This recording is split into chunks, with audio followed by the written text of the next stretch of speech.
general, I would say something that's important to men that's not important to women is privacy. And I've kind of said this, I've stated this over and over again, that women are going to trade their family's privacy to build their brand. Now, a lot of times when I point this out, conservative commentators will come at me and they'll say, Pearl, you just are criticizing women. Whenever I see, Brett Cooper post her kid and her family on Instagram, they'll say, Pearl, you're just hateful. You're just jealous. Whenever see Riley Gaines posting her kid's birth or her family pictures on the internet, they'll say, Pearl, you're hateful. You're jealous. And when I come at this, it's really not meant to be hateful. I am not even suggesting that in all cases it's wrong of mothers to do this. But I have noticed a trend of women using our personal lives in order to build our online brand. There was a time where men knew that the private moments in their home were just for them. And I think there's something special about the moments you have with somebody when nobody's watching. Because I think anybody with a mother knows how performative mothers tend to be. And when you're forced to do something so the world would see you, right? Where, you have to go to the events, you have to wear these stupid clothes, pose for pictures. I mean, you all know this torturous process that, you're posted on the mother's social media. You have to brag about the whole town. Thank you to the new member. I set the tone. We really appreciate you. But there's something special when somebody does something for you and they get no benefit out of it and there's no expectation. And that's so rare with mothers. Oh my gosh. I mean, how often does a mother do something for you and hold it over your head later? Or women in general, mother, wife, whatever. It's like they have a list ready to go of every nice thing they've done for you ever. Isn't that crazy? It's like every little thing they've done for you ever. So, but there's something special, when you do have good involved parents that do the nice things for you day to day when nobody's watching. One thing that I think about in my childhood was my dad. He coached my basketball. And I think that's why I have this love of sports, is because my father, he was a really involved, he did work a lot, but he was very involved when it came to the coaching. He loved coaching us. And my dad, it was so funny because he would have been such a good head coach because he was so smart. He's the smartest person I've ever met. But he would have to be the assistant because he just did not. Oh, another member, Byron. Thank you for signing up. But he did not have the time to be a head coach, because sometimes he'd have to miss games. So he'd always be the assistant coach. And he would be on the sidelines, going crazy because he was smarter than the head coach always. But he'd just have to watch him make dumber decisions, right? But I just remember some of my favorite childhood memories are my dad banging his clipboard saying go, go, go. And we're in 5th grade running down with the basketball. And the reason I love it so much is because, this wasn't posted anywhere. This wasn't used. My dad had nothing to gain from coaching my basketball. I mean, what does he get out of coaching 5th grade women's basketball? Do you know what I mean? It's funny. My dad didn't even play basketball. But he's so smart, he figured out the game and actually was a pretty good coach.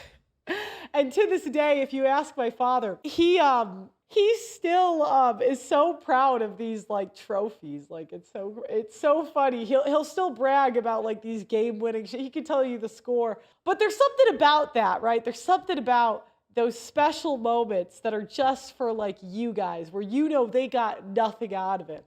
Back in 2023, I was put on a government watch list for speaking out about men's issues. The government spent who knows how much money trying to shut me up. And honestly, to some extent, it worked. I was demonetized on YouTube. I had 3 Instagram accounts deleted, 7 TikToks accounts wiped out, and I was forced to delete 3 years worth of work, videos, interviews, everything. The more honest I was, the harder I was punished. And eventually, I had to shut down my show, move back home, and completely start over. But I'm not giving up. This time, we're doing things differently. I've created my own app, a space where free speech actually means free speech. On this app, you'll not only get access to all my old content, but you'll also help shape our future documentaries and show topics. For just 10 bucks a month, you're not only supporting me, you're supporting a movement, a network that refuses to be silenced. The link is in the description. Join us and be a part of something that fights back against censorship. Now, let's talk bigger picture. Why don't we have true free speech in America anymore? Welcome to the female economy, where women make 80% of consumer buying decisions. Have you ever wondered why women always seem to get their way? Well, here's the truth. Men tend to care about the free flow of ideas.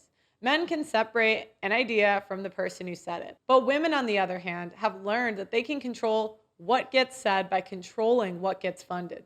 Platforms like YouTube have one goal. They want to make money. And if that means catering to the majority female audience, they will. That's why being a conservative creator today feels impossible. This isn't just about me, it's about the future of online speech. With the Audacity Network, me and my community will never have to worry about being silenced again. Have you ever had somebody do something nice for you and later you find out they got something out of it or they were using it for something? And I guess it's not that it makes the thing they did any less nice, but you know, it's kind of like those YouTubers that live stream the nice things they do. Now, on one hand, you could say, who are you to say that at all? They're doing a nice, they're feeding the homeless, they're doing this, that, and the other. But there's still just a weird taste left in your mouth when something seems performative. And I think that's what you get with a lot of women in general, because we are so, we had to rely on having a good reputation in order to survive. So it's very, very difficult for us to let go of the reputation. It's very free. I didn't really have a choice because I got thrust into this. No, I did have a choice. I made this choice. But I'll say when you become a public figure, it forces you to not care faster. But it's very freeing when you don't, I'll tell you that. Now, but there's something about when there's something about when someone does something nice and they gain something out of it, or they expect things from you later.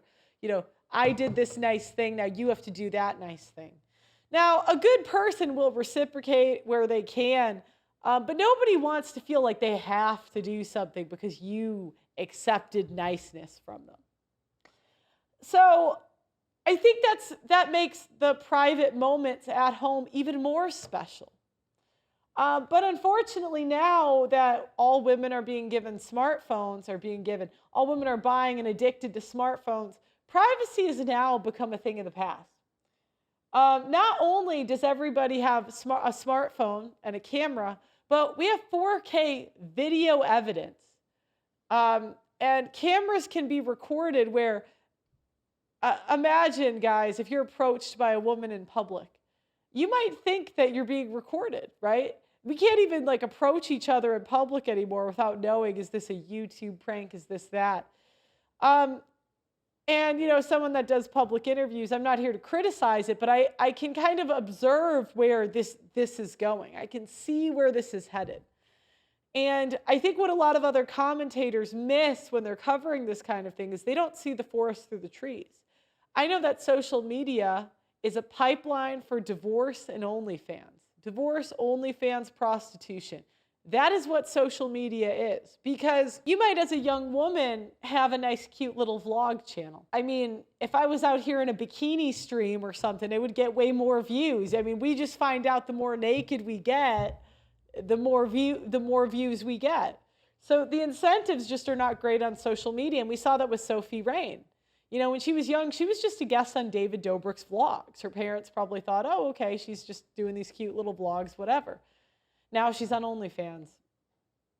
And it's very difficult. I see where this is going because it's almost impossible to be intertwined in society without your phones. How do you get anywhere? How do you get invited to things? Half of the places that people go are through Instagram Reels or through a Facebook group. The only sense of community people really have moving forward, we don't know our neighbors. Growing up, I knew 2 neighbors of mine, 2. I didn't grow up knowing my neighbors. The only community you really have a lot of times is through the phone and people you meet through the phone. And at times, my personal experience is some of the best friends I've ever made were through phones. It's not, and I think YouTubers and content creators feel this first because we're obviously more online than other people. But I really see this as the future. And when I talk to younger women, that's kind of where I see it going. I asked one of my youngest sister, do you think you'd get invited to anything if you didn't have Snapchat? Because that's how they all talk. They all talk through Snapchat. And she said, no, I wouldn't know anything that's going on. That's how everybody talks. Now, a lot of the traditional conservatives, they come back and they say, oh, just ditch the phones and move on a farm. It's like, where do you live? Like, who wants to do that? There has to be some people that just moved into the middle of the nowhere. And now they don't have access to good doctors, good jobs. And they're like there with their cows. And they got to just be pissed. Because it's one thing if you have, because the small towns of America, they're not what they used to be. It's not like you can go to a small town and find community. I mean, there are pockets, but in terms of young people, it's not the same. And the people are leaving. I mean, my mom, she was from a town where I think less than 30 people were in her high school graduating class. And I stayed there for a summer. All of the young kids are going. So you stay in that town. Who are you going to hang out with? It's just going to be you. And I mean, maybe you don't care, but I think that's going to be tough for a lot of people. So I see where a lot of this stuff is going. Now, in general, I would say something that's important to men that's not important to women is privacy. Women, obviously, if you look at social media trends, we will trade privacy for attention. We will post the family photos. We will post the selfies. There are women that have died or gotten their boyfriends killed. They're like, we love criminals. So they'll be like dating or married to like a cartel member. And the opposite cartel just follows the girl on Instagram and then kills the kingpin because his wife was like streaming where he was.